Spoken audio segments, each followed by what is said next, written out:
Atenção, radialistas de todo o Brasil. É hora de noticiar os fatos que ajudam a construir um novo país.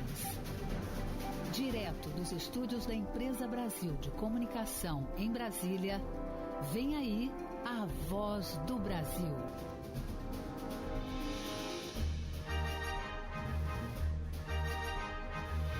Em Brasília, 19 horas.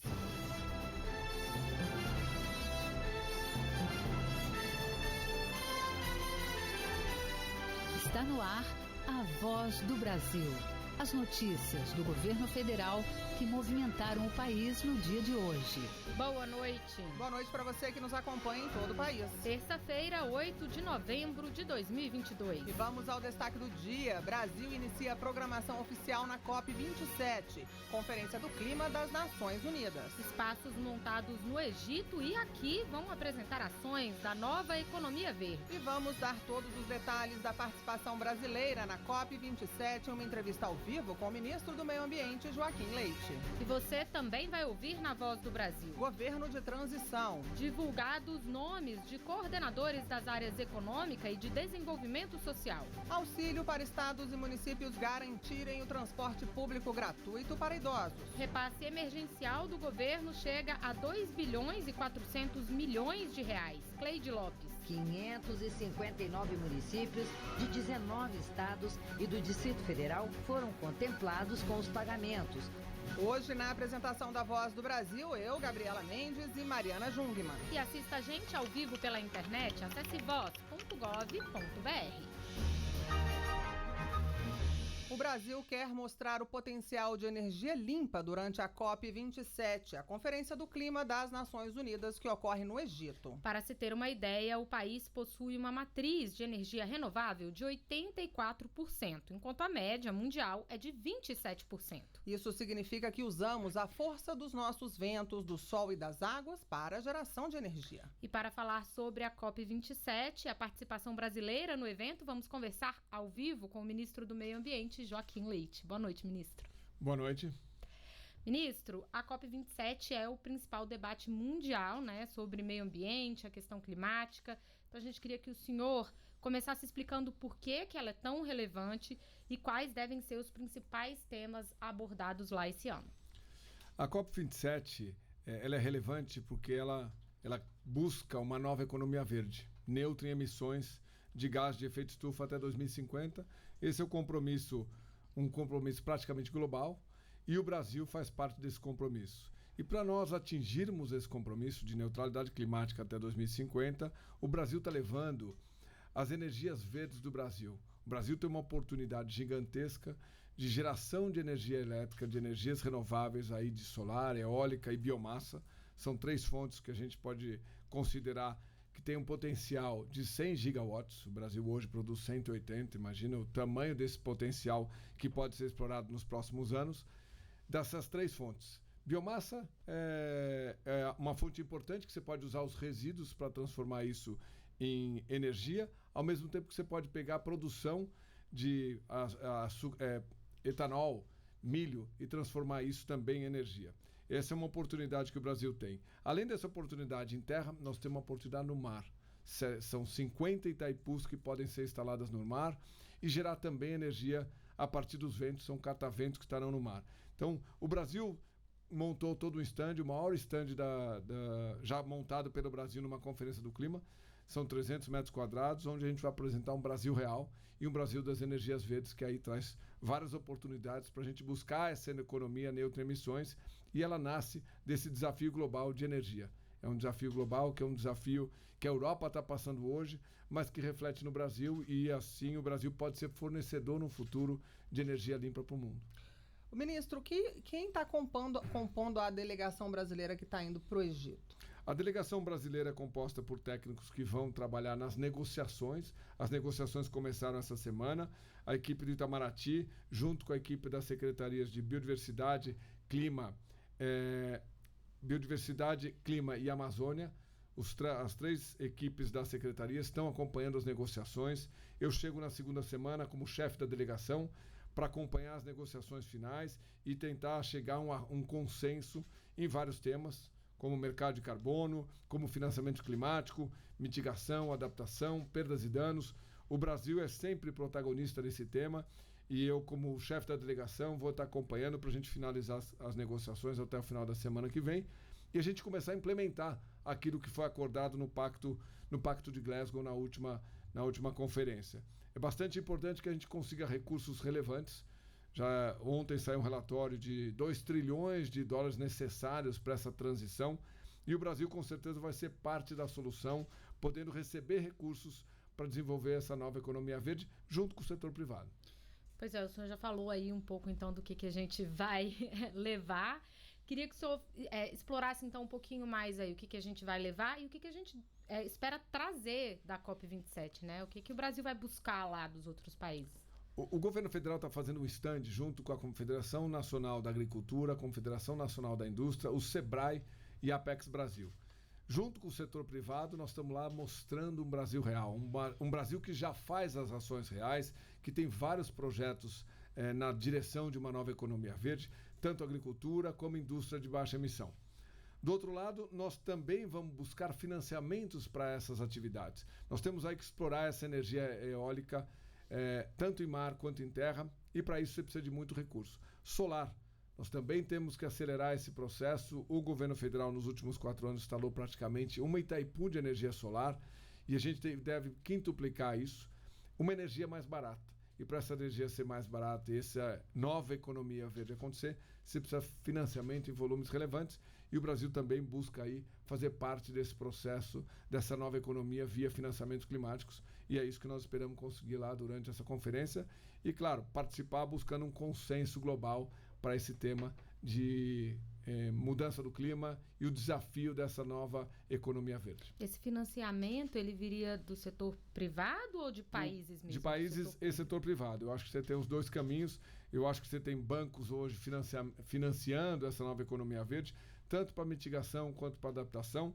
São duas fontes de recurso. O BNDES e a Caixa estão conosco lá, porque são 2 bancos que têm toda a capacidade de receber recursos e aplicar em projetos como a fábrica de projetos do BNDES, ou a Caixa, que também tem um lado bastante social e importante, que pode fazer com que os recursos cheguem no chão, principalmente para as pessoas que têm aí uma vulnerabilidade em relação a esse tema de meio ambiente.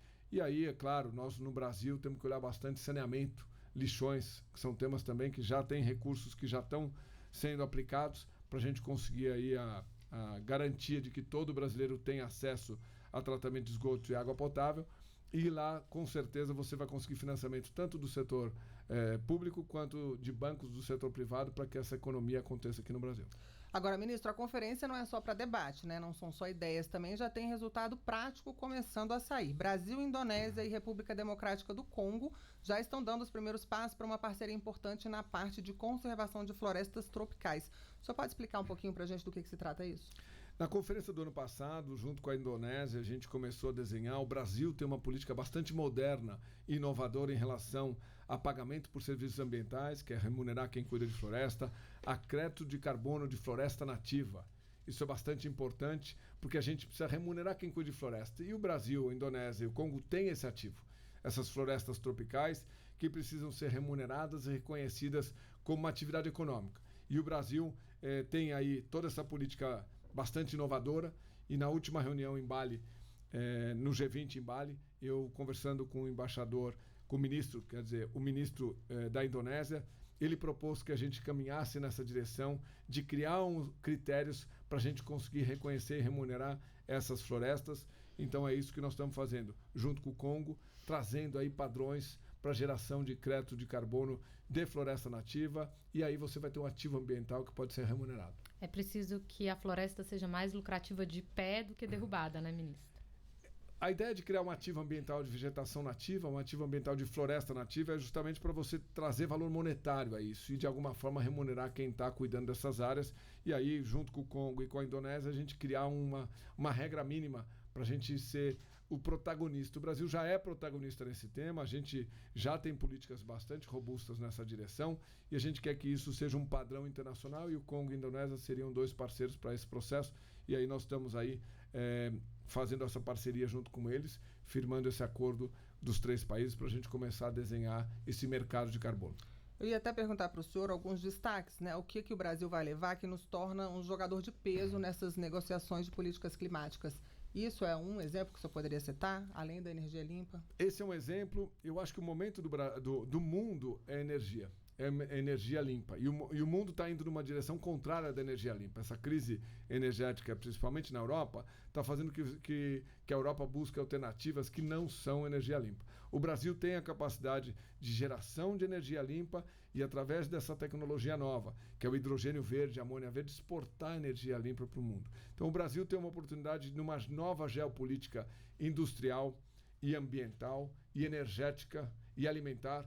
Essas 4 vertentes, o Brasil tem tudo para ser um destaque e mudar a geopolítica global.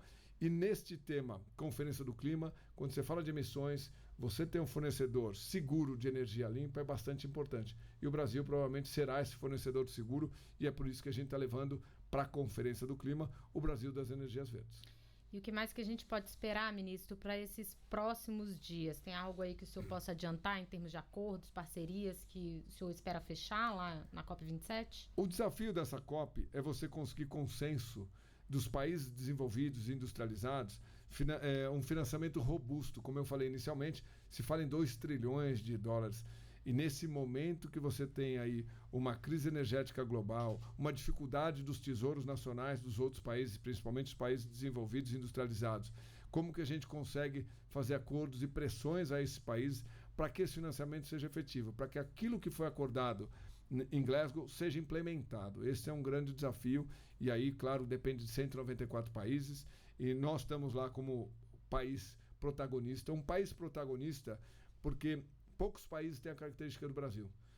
A Conferência do Clima são a conferência das partes do mundo. São 194 partes que decidem qual é a melhor estratégia para buscar essa nova economia verde. O Brasil tem as suas próprias partes. Cada região tem uma característica em relação a emissões, em relação a desenvolvimento econômico. E por isso que o Brasil pode representar todas as partes do mundo no mesmo ambiente, e é isso que traz ao Brasil esse protagonismo. Então a gente enxerga um pouco que no Brasil tem um pouco de país industrializado, tem um pouco de país com muita floresta, tem um pouco de país que tem risco de perdas e danos, porque nós temos uma costa bastante extensa. Então, por isso que o Brasil sempre teve e continua tendo um protagonismo nas negociações de clima. E desse valor que o senhor falou, de 2 trilhões, quanto seria necessário para que o Brasil arrecadasse para conseguir se atingir essas metas? Se fala muito em 100 bilhões de dólares para o Brasil como referência, para você fazer um número de referência para a proteção de floresta, mas nós estamos levando algo muito mais do que apenas as florestas. Nós temos que levar toda uma nova economia verde que o Brasil tem que desenvolver aqui. Essa nova economia verde, a geração de emprego verde, passa muito por energia limpa e por uma nova geopolítica de uma nova cadeia de suprimento. A cadeia de suprimento global foi desestruturada com a pandemia e com a guerra que está acontecendo, o conflito que está acontecendo na Ucrânia, e o mundo está olhando aonde eu vou produzir. E aonde eu vou produzir provavelmente será no Brasil, porque o Brasil tem uma oportunidade de ter garantia de uma energia limpa em excesso, excedente. Então, quando você vai instalar sua nova cadeia de suprimento, vai realocar essa cadeia de suprimento, provavelmente o Nordeste será um local para aproveitar essa oportunidade dessa energia limpa. Claro que por causa de vento e sol, lá você já tem em terra tudo isso disponível e uma energia mais barata. Com isso, você vai ter uma indústria com uma pegada de carbono muito baixa e com uma energia mais barata, e aí sim a indústrias intensas em energia, intensas em emissões, devem se deslocar para o Brasil. Eu acho que a gente tem que montar, a estratégia do Brasil montada é isso, levar um Brasil que pode ser sim um Brasil industrial, uma vez que a gente já é um Brasil agrícola bastante relevante, a segurança alimentar do mundo depende do Brasil, e o Brasil já faz uma agricultura sustentável, uma agricultura regenerativa, que você restaura o seu solo, você melhora o seu solo quando você bate recorde de produção. Então eu acho que o Brasil tem 2 posições que a gente vai levar lá e conseguir financiamentos para que isso tudo acelere esse processo todo de industrialização e agricultura cada dia mais eficiente e sustentável aconteça aí de forma mais rápida e a gente gere benefícios aos brasileiros e também ao clima. O senhor mencionou a agricultura, né? E sempre foi colocado como se a agricultura fosse uma oposição ao meio ambiente no Brasil. Essa sempre foi uma discussão que permeou outras COPs aí. O senhor acha que o Brasil tem condição de chegar lá se mostrando um grande produtor de alimentos com sustentabilidade ambiental? Pode passar experiência adiante, inclusive? Sim, o Brasil bateu o recorde de produção agora, 313 milhões de toneladas de grãos. É um recorde histórico. Como ele bateu esse recorde? Com mais produtividade. E por que essa produtividade acontece? Porque você melhorou o solo. O Brasil é um país que tem solos fracos, então todo ano você tem que melhorar esse solo. Como você melhora esse solo? Fixando carbono no solo. Reestruturando esse solo com carbono para os nutrientes serem absorvidos pelas plantas, pelos cultivares e você produzir mais. Essa agricultura convencional brasileira é a mais regenerativa do mundo. Toda vez que você bate recorde de produção, significa que você cuidou bem do seu solo, cuidou bem da sua nascente, fez um plantio direto. Então o Brasil hoje, exportador a mais de praticamente 200 países, o Brasil mostra mais uma vez que essa agricultura é sustentável e esses compradores com certeza se preocupam com isso e o Brasil cada dia mais prova que pode produzir mais, protegendo o meio ambiente, protegendo suas nascentes, margens de rios. Essa é a agricultura brasileira, a agricultura mais regenerativa do mundo. Tá joia, nós conversamos com o ministro do Meio Ambiente, Joaquim Leite. Ministro, muito obrigada pela participação ao vivo aqui na Voz do Brasil. Obrigado. E hoje começaram os debates brasileiros na COP27.